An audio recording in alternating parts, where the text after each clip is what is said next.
Hello, everybody. It's Lenny Murphy with another in our CEO series of interviews. And today I am joined by Kathy Cheng, the CEO of Nex Intelligence, the company behind Inca, which maybe you've heard of. So, Kathy, welcome. Thank you so much, Lenny. So happy to be here. Happy to have you. For our audience, we were playing kind of tag for weeks trying to get this scheduled, or Kathy has something come up and then I have something come up and anyway, so it's good that we finally made it. The stars have aligned for us to have this conversation. Thank you so much for having me. I'm thrilled. Now, for those who may not know about Nex Intelligence and about Inca and about you, tell us a little bit about you, tell us about the company, and then we'll go where the conversation takes us from there. So maybe I'll start with a very brief introduction of Inca. Maybe then I'll talk about myself. Probably will everything will come together, hopefully. So Inca is conversational AI. Maybe these days conversational AI seems to become more and more popular now.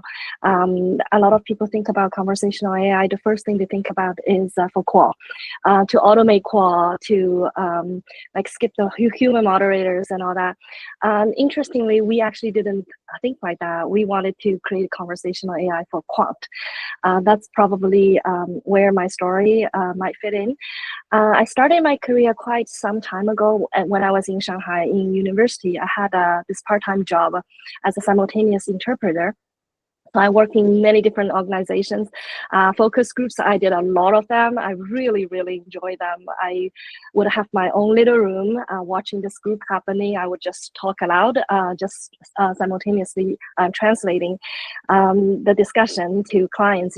At that time, most of the clients were from outside of international. So pretty much every single focus group would have media translation. So I did that for a very long time. And then I graduated.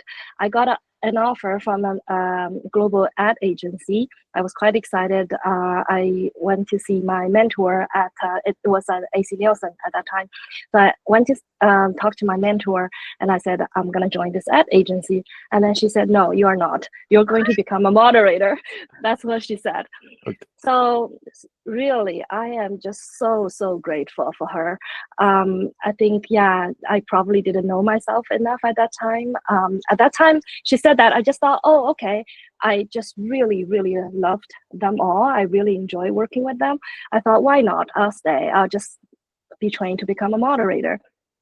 But looking back, I just really think I think I'm I would say more nerdy kind of person. I really enjoy understanding things. Advertising is really interesting. It's probably more glamorous than my personality. So yeah, I was very grateful that she pointed me to the right direction. So yeah, that's how I started. I was trained to become a moderator, possibly because I watched so many focus groups. So yeah, I was trained up fairly quickly, and I think I did quite well. I really enjoyed my job. And then I came to Canada with my family.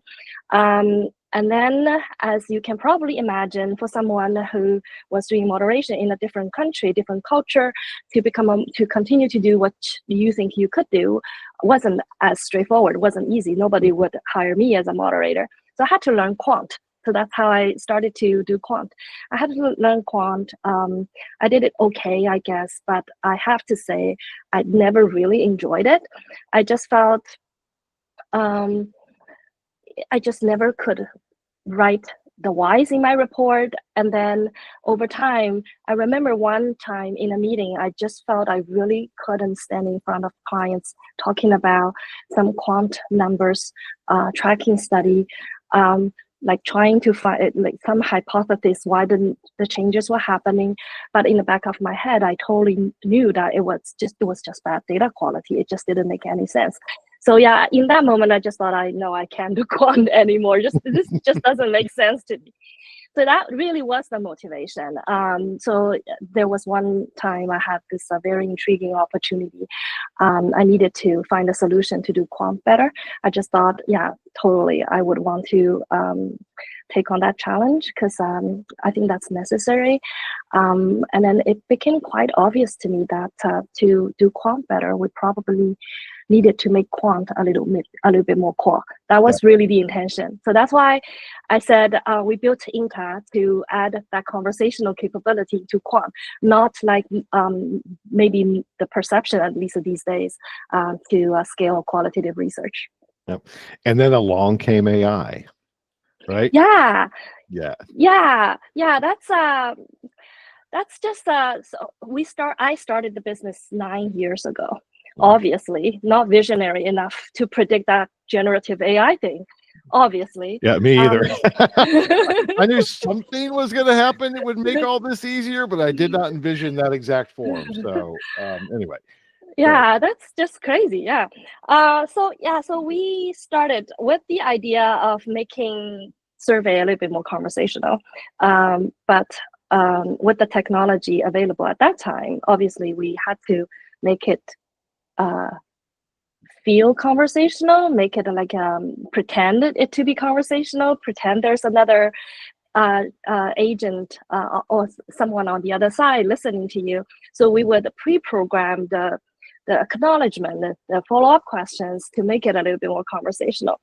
We actually did spend a lot of energy training our own AI. At that time, we wanted to build AI. A lot of, honestly, we're based in Canada. We have a lot of support from the government. They really encourage R&D, so that's how we were able to. Otherwise, like a small startup, how would that even be possible? So yeah, we did put a lot of R&D hours into it. I think before generative AI, we were already quite okay in the context of no real AI. Whatever we built at that time was kind of AI-ish, smart enough to be able to handle some simple conversations. But we knew that it would never be truly intelligent. That's just there was nothing truly intelligent available. But that's a blessing because it's not as good as we'd like it to be. We felt we needed to compensate, and how we would compensate was at least the ideas we had were to add more qualitative principles into quant. So for example, projective techniques. I just really love projective techniques. Like everything can be a projective, really. So for qual, that's pretty obvious. That's why we need moderators. We know that sometimes people don't want to answer our questions. May not be because they don't want to. It's just because our questions are really difficult. So that's why we need moderators. We have tools, we have ways to enable people to access and articulate that kind of information. In quant, it's actually even more difficult. People are so used to check boxes, and suddenly you ask them, how do you feel about certain things? We can't expect people to suddenly like access emotions. So that's where like projectives could be really helpful. So maybe we always wanted to add projectives, but I would say the limited capabilities of AI was a motivation. We just felt, okay, maybe AI wouldn't be as good as we'd like it to be. We should just add more qualitative things. Also the engagement. We wanted to build the UI as modern as possible, as close to a real chat UI as possible, as close to how we live our lives as possible, right? We don't do surveys every day. We chat with people. So yeah, a lot of the other things we were building partly was because we knew we couldn't make AI as good as possible. So we built our own conversational AI framework, built all the whole UI thing, projectives and all that. And then suddenly one day there's this thing called ChatGPT. Right. Yeah. And then we looked into it. Immediately, we knew this was the AI that we were looking for. Yeah. And then we didn't see it as a threat at all, because we knew that when the capability becomes available, if we can plug it in with the conversational framework that we had built already, it would become very, very strong. So yeah, that's what we did. We quickly incorporated GPT technology. Actually, we use multiple large language models, but we incorporate large language models. We use our own conversational AI framework, which we call neurosymbolic. I believe it's really important. It's really not out of the box, just large language models. It does require a lot of human expertise. So that's I can't thank GPT enough, large language models enough. At the minimum, we kept saying at the minimum that was the best marketing tool for us. Otherwise, people would be very hesitant, right? People would, what do you mean by AI? So yeah, very fortunate. Good Yeah. timing. Well, Yeah. it seemed like, from just observationally, like I was aware of you, but when ChatGPT released, then here's Inca, right? And it seems like you really grabbed onto that opportunity, and even though you had been there for a while in the overall space, but to use that momentum and excitement to engage much more. You're in the right place in the right time. And that's very cool. Now, let's talk about the downside, though, right? Because here's a concern that I have had, is that it is the great equalizer, right? It's decreased the barrier to entry. It is relatively easy now to create something that may not have the quality and the depth that you had built with Inca, but on the surface, it passes the sniff test, right? And we have seen that. I'm sure you've seen that as well. There's hundreds of new entrants into the market. Everybody has some type of AI now, even if they're, everybody everywhere. But without necessarily a thoughtful application that is appropriate for the needs of research. Now I'm seeing more of those companies emerge. I am seeing more that are, okay, this is pretty, you did your homework, right? That is pretty good application. So you were in the right place at the right time, took advantage of that. And now there's all of these other companies that are emerging right behind you. That create a challenge for differentiation for you? How are you adapting to that different competitive set? Totally. Yeah, that's we sometimes we find it's very amusing. It's really like every day, almost like there's something new coming up. It really in is. a way. Yeah, really. Yeah, it really is. So it really, like people say, this is just like the internet. There's a new wave of internet. Like everything just like it's one day we probably won't be able to see anything without AI in it. But I think overall, it's good. It's good in the sense that it creates awareness. It creates hopefully it makes AI less scary, because if everything is already AI, it's just like the internet. Everyone's already on the internet. Well, why are you so worried about it? So in a way, it is good. But like you said, yes, it's we need to do more to differentiate ourselves. Maybe not too long ago, we were at least one of the few, if not the only, conversational AI. So now we need to do more. Again, in a way, this is probably good. It helps us to, we realize we really, really need to think through what we stand for, what's our purpose, how we really try to stand out, continue to stand out in the crowd. And we think it's quant. It actually has become quite clear now. We just really need to double down. We just need to be very, very clear in our messaging. Maybe our messaging hasn't been very clear because the competition wasn't as much, at least. But now we feel like we need to be clearer. I still don't feel very comfortable talking about scale qual, replacing qual. I don't know. I find it personally, I can't say that.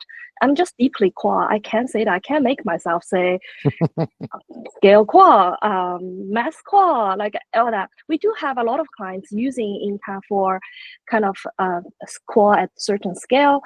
That's totally fine. But I think it's a different kind. It's a different kind. So to me, to use scaling qual as the core message, it's my personal problem. I just find it very, very difficult to say that. But going back to our origin story, we wanted to fix quant. That sounds probably a little bit too big, but at least we try to contribute to a lot of the innate problems that quant has. And we do believe we have seen evidence that if we add engagement, if we add that probing, like all that, we do see richer information. We do see more explainable data. We do see more coherent data. So it's beyond just the richer, deeper insight at scale. It is about better quality of quant overall, because when people are engaged, you expect them. Yeah. So we feel like we need to really focus on that. because fundamentally, I do believe core, even though, yeah, we now have the ability to scale, but the real in-depth core, I think it's a very different mindset. It's a whole different thing. It's like I keep thinking back of my mentor. She said to make a focus group successful, 3 things have to happen. First is the moderator has to be happy. The moderator has to feel like they have asked all the questions, they've received all the answers and feel very satisfied. And then the participants have to be happy. They feel like they must feel they have shared everything they wanted to share. And then the clients have to be happy because they're sitting in the back room. They have to feel their questions are answered, that they can move forward, and they have more discussions beyond what they heard. So it's simultaneous. So there's a lot more going on than just getting those verbatims. It's the connection. It's the instant evolvement of ideas and findings and all that. So yeah, that's probably just me. I just I think yes, we can scale qual, but it's very complicated. It's so human. And then plus now there are just so many companies, technologies trying to disrupt that. We should probably just stay away from it. We should just stick to what we wanted to do. We wanted to make quant better. Oh, that's great, and I get exactly what you mean, right? And so it's actually really interesting that maybe we need to be more precise in in our language, because I'm just as guilty as anybody saying qual at scale, or quant's going to be more qual. But the reality is, as I'm listening to your thing, when I say that, what I mean is that the form factor of a quantitative exercise is going to be more conversational, right? With more probing, more of a back and forth process. While also including kind of traditional question types, because example I always use like a conjoint exercise. I can't imagine a conversational conjoint, right? What a pain in the butt that would be. So so I think it has to be part of it. Like eventually when quant really is 100% conversational, it is just part of it. Yeah. Maybe we'll see how we get there, right? I know it was done back in the Katie days as well, but anyway, so I'm glad you pointed that out, because I think it's the structure, it's the form factor that of the engagement mechanism that changes.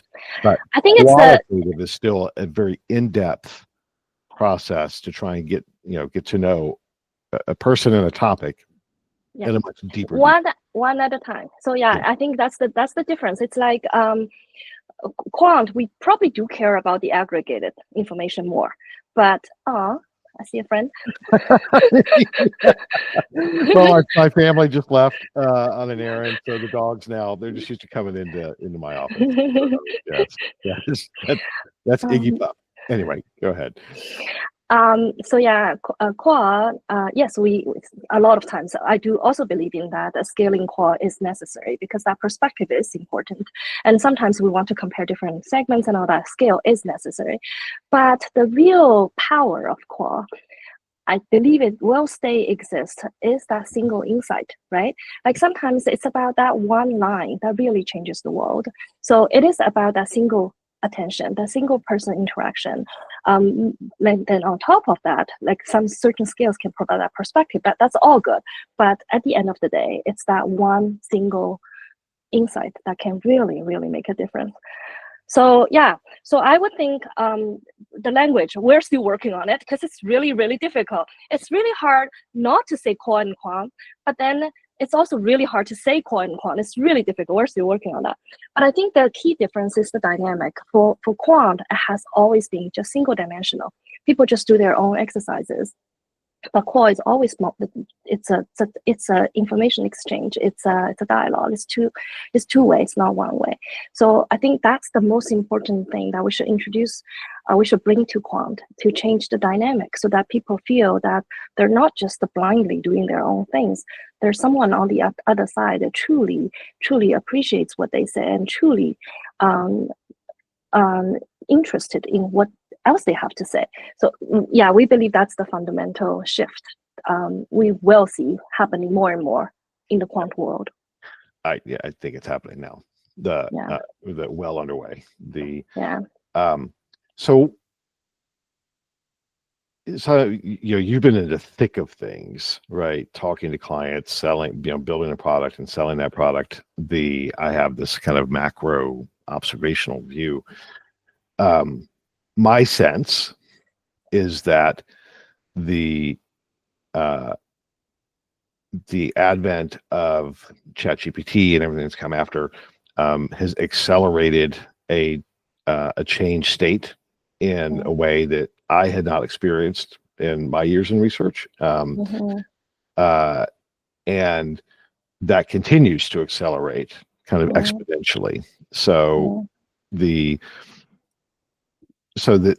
way I think about it is fundamentally the need to understand people and to utilize data to drive his decision making. That's fundamental. That's not going away. That's probably even growing. But the process and the tools that are used to accomplish that, and even the constituent stakeholders involved in leveraging that, changing rapidly and within literally just a few years. I give it kind of a 3-year horizon from here we are in early 2025, that the norm for what we think of as a research process will be utilizing tools like Inca that don't look like our parents, well, not even our parents, are what we grew up with, right, in research with quant and qual, overlaid with a service capability, which I assume that's more what Next does as well, to kind of, all right, here's what it means and here's the implications of that. And that's just going to be the norm across the board. But everything happens in the middle is going to be driven by some application of artificial intelligence across the board. So is that your take? Have you been seeing that? Are you seeing it now? Am I being overly optimistic or pessimistic, or however you want to view that? I see that as optimistic. Yeah, I agree. I think it's the speed of change is really astonishing.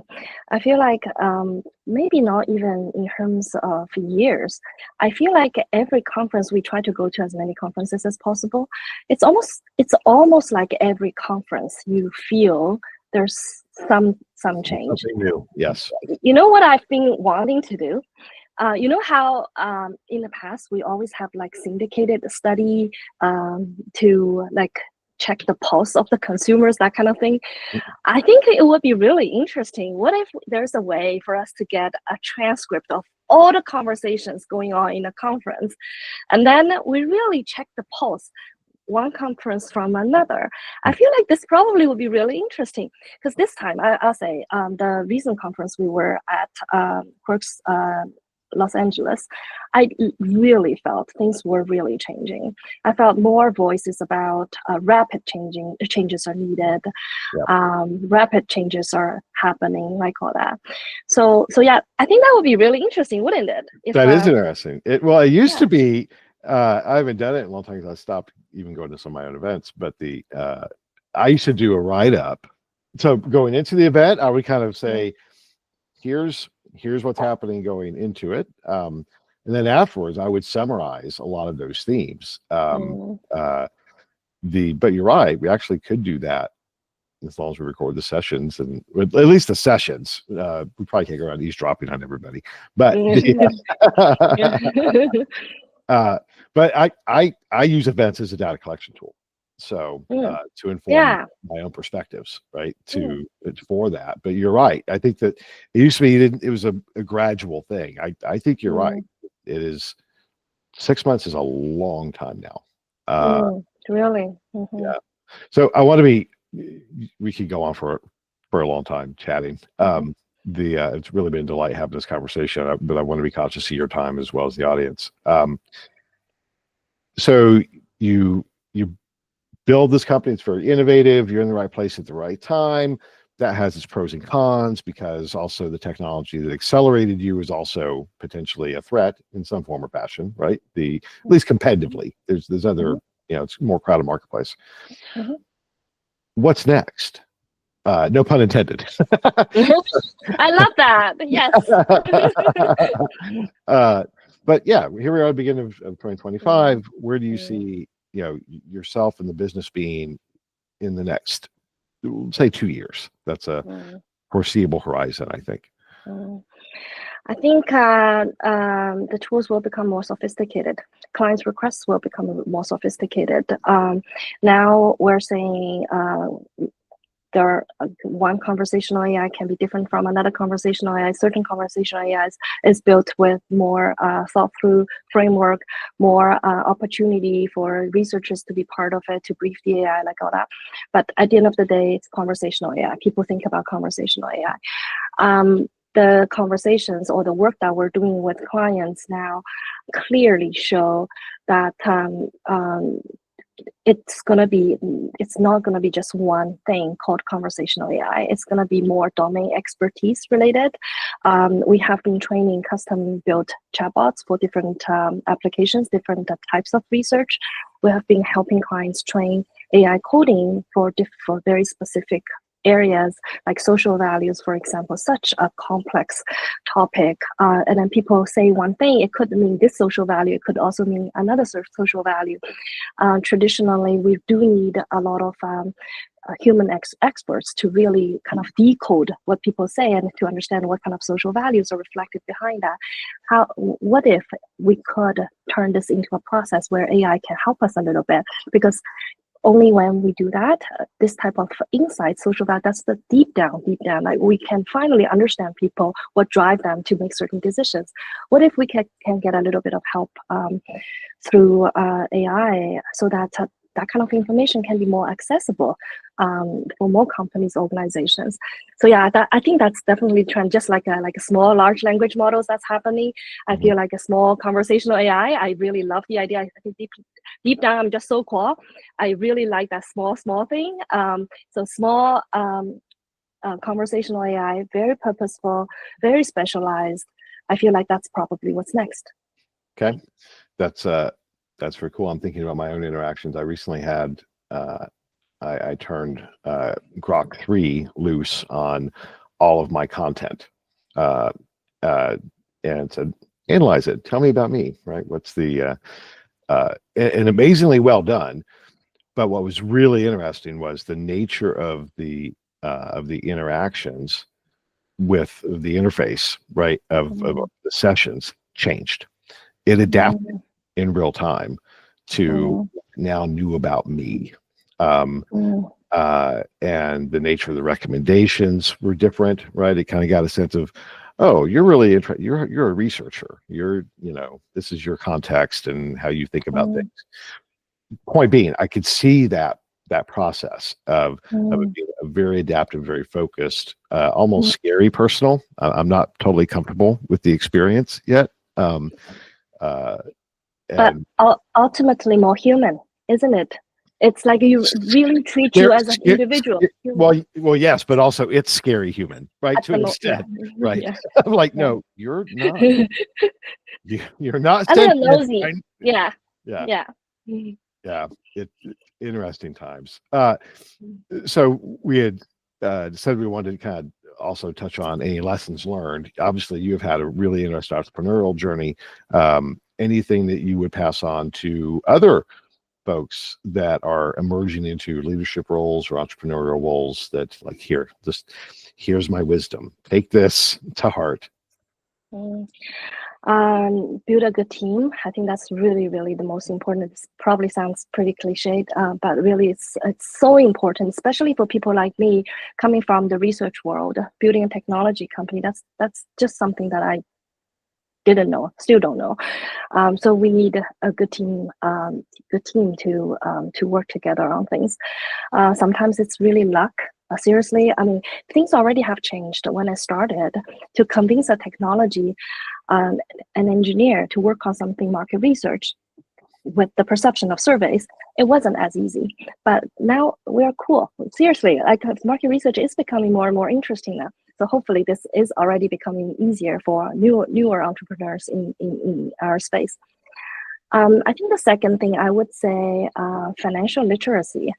I guess, again, Again, right? Like we are researchers. We're so nerdy. We're very, very good at looking at numbers, but we don't necessarily know how to read financial reports. I think, yeah, that's one of the things I'm still learning. And I think as the company grows, that's definitely critical. I felt like if I had a better financial literacy, I would probably have seen opportunities and challenges at least very differently. Probably would have been very helpful, but still, it's a learning process. I hear you. That I often describe myself as a recovering CEO from kind of the first half of my career of building and running research companies, and that particular piece of things was my I was worse at than anything else, and also didn't like doing it, probably because I wasn't very good at it, and gleefully enjoy not having to deal with those things from a management standpoint. So I get that entirely. Kathy, is there anything you wanted to touch on that we did not? I really enjoyed the conversation. I think if we had an opportunity to talk again in 2 years, like what we just said, it would be really interesting to see where our industry will be at that time. Okay, well, it's a date, so there we go. Let's do it. We will definitely do that. Where can people find you? I'm on LinkedIn. It's LinkedIn/Kathy Cheng. I believe it's fairly straightforward. Our website is nexxt.in. Nex Intelligence is the company name. Inca is the product name. So yeah, these are. Oh, my email, Kathy with a K, KATHY @nexxt.in. That's great. Thank you so much. This was really, I'm glad the stars aligned for us to have this conversation. It was great. Appreciate you sharing your story. Best of luck in continuing to innovate and drive change in the industry. Thank you so much, Lanny. No, thank you. Thank you to our listeners. Without you, Kathy and I probably would not have kept really pushing to make sure this happened. So thank you for giving us a reason to connect and have this conversation. Hope that you enjoyed it. Thank you to our sponsors. Thank you to producers. And we'll see you on the next edition of the CEO series. That's it for now. Bye-bye.